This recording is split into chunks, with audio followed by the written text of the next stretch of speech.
నేనెక్కడికి వచ్చి మాట్లాడతాను మామయ్య. మంచి పని అయితే తీసుకుంటాను అన్నాడు అజిత్. నాయనమ్మ, ఇది మన ఇంటి ప్లాను. నాన్న అమెరికా నుండి వచ్చేసరికి నర్సింగ్ హోమ్‌తో పాటు ఇల్లు కూడా అధునాతనంగా తయారైపోవాలని రాశాడు. 6 నెలల్లో పాత మెడ స్థానంలో ఈ కొత్త మెడ ఉంటుంది. చూడు, బావుందా? ఈ గేటులో నుంచి ప్రవేశిద్దాం.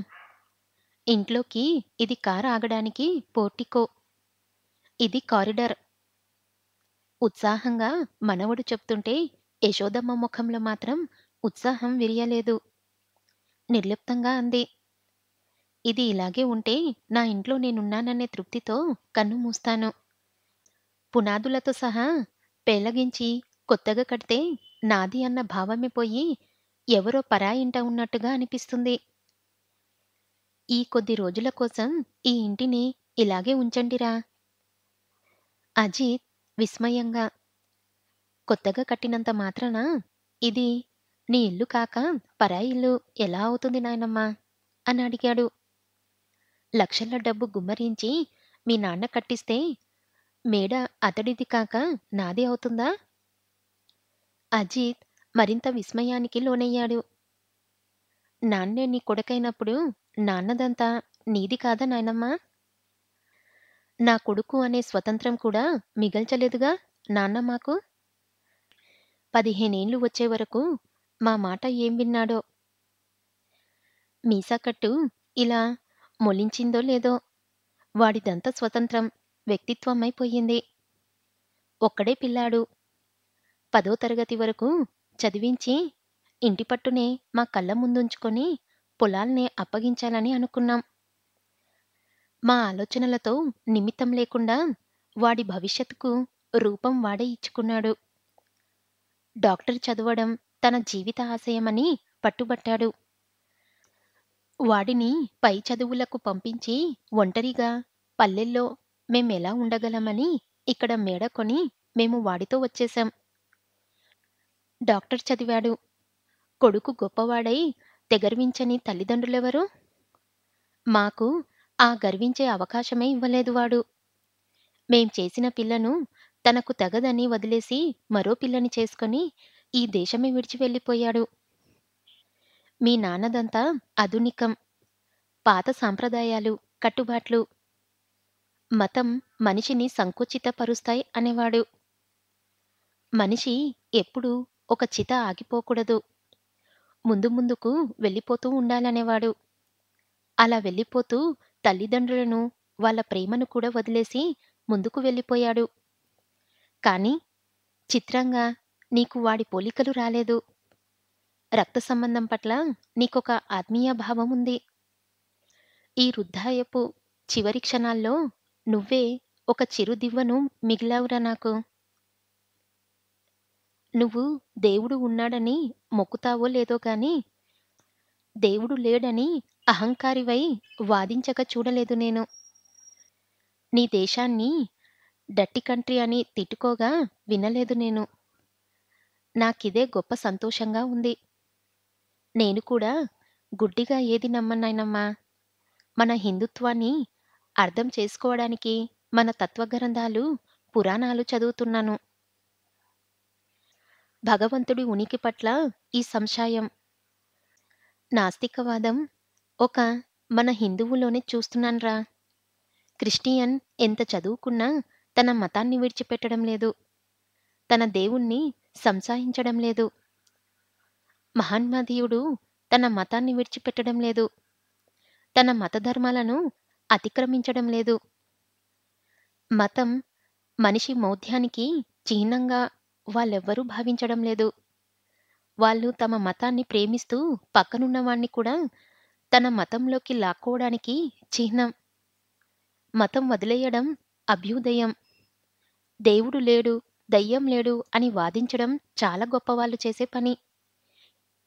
ఈ తెగలు మన ఒక్క హిందువులోనే ఎందుకు ప్రవేశించిందా అని నాకు ఆశ్చర్యంగా ఉంది.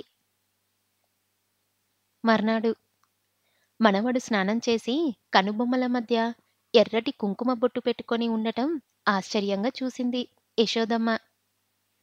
ఆమె కళ్ళల్లో ప్రశ్న చదివి, "నీ సంతోషమే నాకు కావాలి నాయనమ్మా" అన్నాడు అజిత్. "ఏది కావాలని తెచ్చి పెట్టుకోకూడదురా. నేను హిందువుగా, దురాభిమానం లేని హిందువుగా జీవించదలుచుకున్నాను నాయనమ్మా. నిన్న నువ్వన్న మాట అక్షరాల నిజం. హిందూ ఇతరులెవరూ తమ మతాన్ని కించపరుచుకోవడం లేదు. తమ మత ఆచారాలను త్రోసివేయడం లేదు. ఎవరి మతాన్ని వాళ్ళు ప్రేమించుకోగలుగుతుంటే మనకేం వచ్చింది? అందుకే నా మతాన్ని నేను ప్రేమిస్తున్నాను. నేను హిందువుగా జీవిస్తాను. మీ నాన్నలో ఏం చూడాలనుకున్నానో అవి చూపుతున్నాడ్రా భగవంతుడు." యశోదమ్మ ఆనందంతో మనవణ్ణి కౌగిలించుకుంది. కానీ హిందువుగా జీవించడానికి ప్రేరణ అఖిల అన్న విషయం ఆ వృద్ధురాలికి తెలీదు.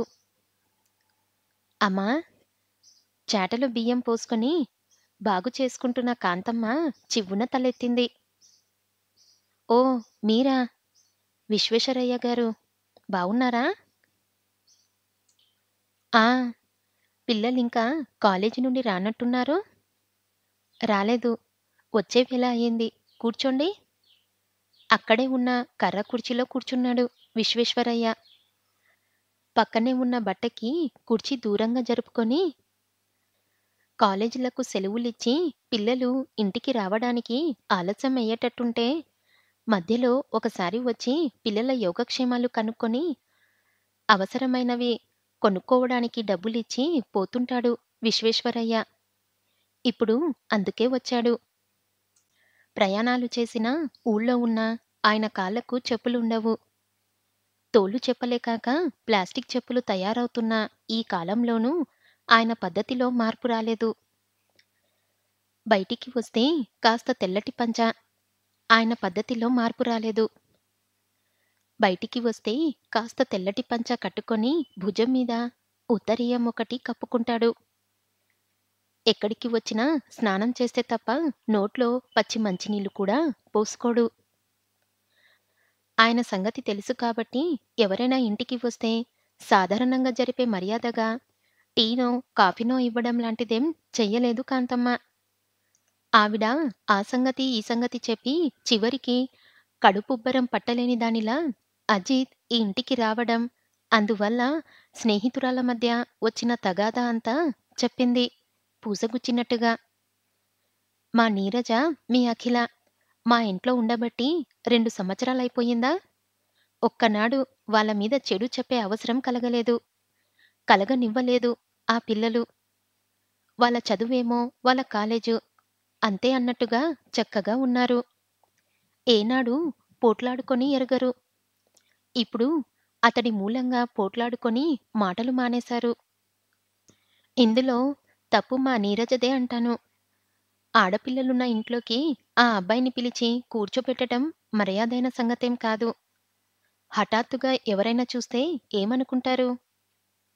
ఆవిడ కొట్టాల్సిన గాలంతా కొట్టింది.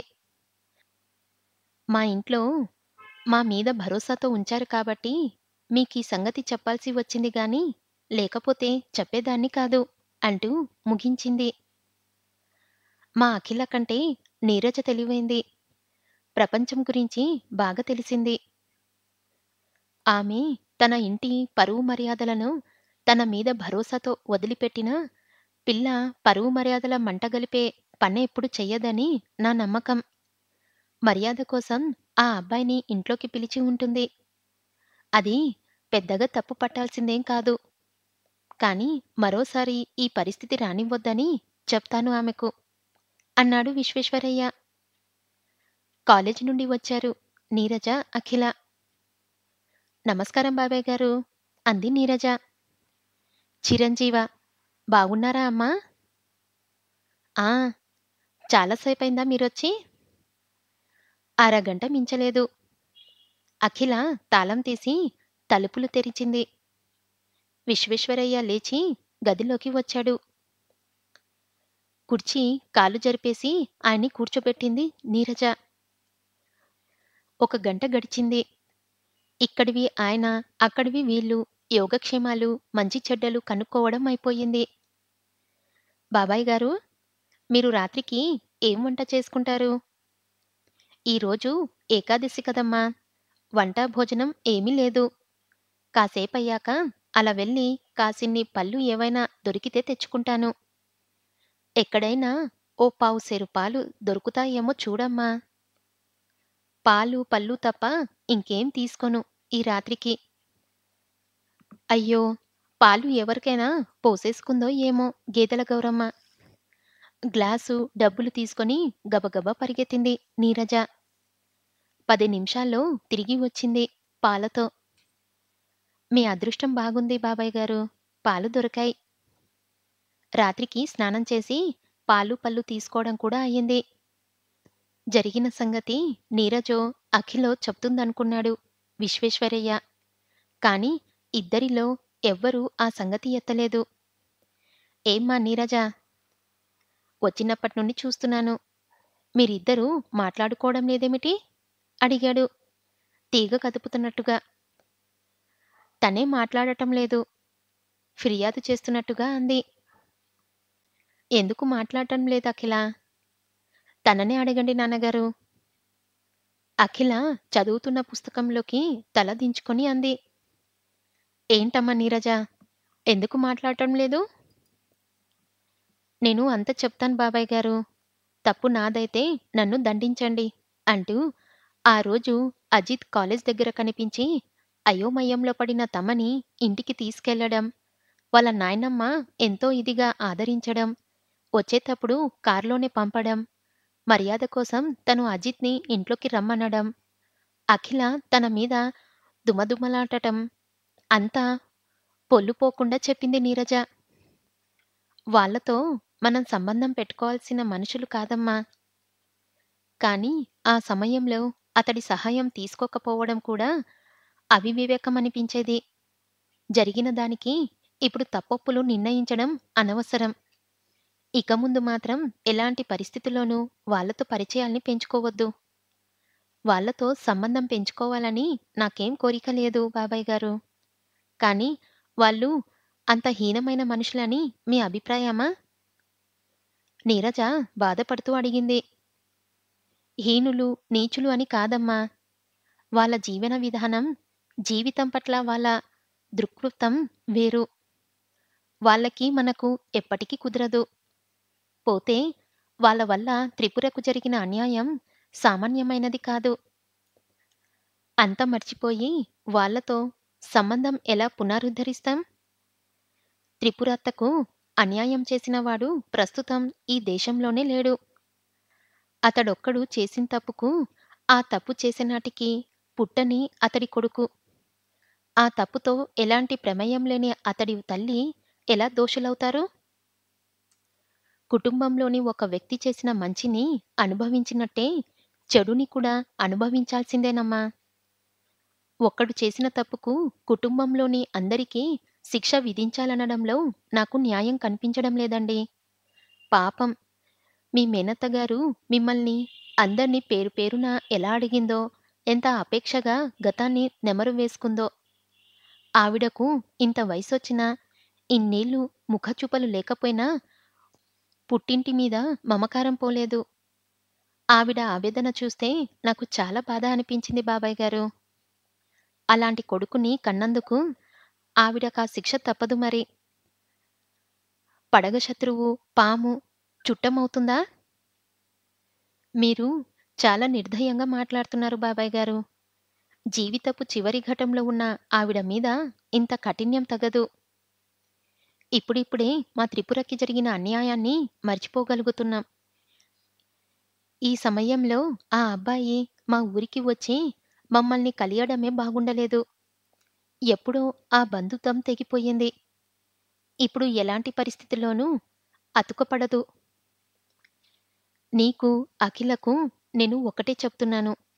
ఈ 4 నెలలు మీ చదువేమో మీరు చదువుకొని ఊరికి వచ్చేయండి. వాళ్ళ ప్రసక్తి ఇక ఎప్పుడు రాకూడదు. మాకు నచ్చని విషయం ఏం జరిగినా ఇక అఖిలను ఒక్క క్షణం ఇక్కడుంచను. ఆయన చాలా ఖచ్చితంగా చెప్పాడు. నీరజ, హతశురులైపోయింది. ఎంత ఇదిగా కరుడుగట్టుకుపోయిన మనుషులు వీళ్ళు. ఎలాంటి పరిస్థితిలోనూ రాజీపడరు. పూర్వీకుల నుండి ఏం లభించిందో అదే స్వీకరించి దానికి అంకితమైన మనుషులు. ఎలాంటి పరిస్థితిలోనూ కొత్తదనాన్ని ఆహ్వానించరు. కొత్త దారిన అడుగుపెట్టిన వాళ్ళను అంటరాని వాళ్ళుగా ఎంచి వాళ్ళ గాలి కూడా సోకనివ్వరు. ప్రపంచమంతా మారిపోయినా వీళ్ళు మారకుండా ఉండి, మారిన ప్రపంచానికి వీళ్ళొక ప్రశ్నార్థకంగా మిలిగిపోతారేమో! అఖిల మీద వీళ్ళ ప్రభావం పూర్తిగా ఉంది. చదువుతున్న చదువు కేవలం నామకార్థమైపోయింది.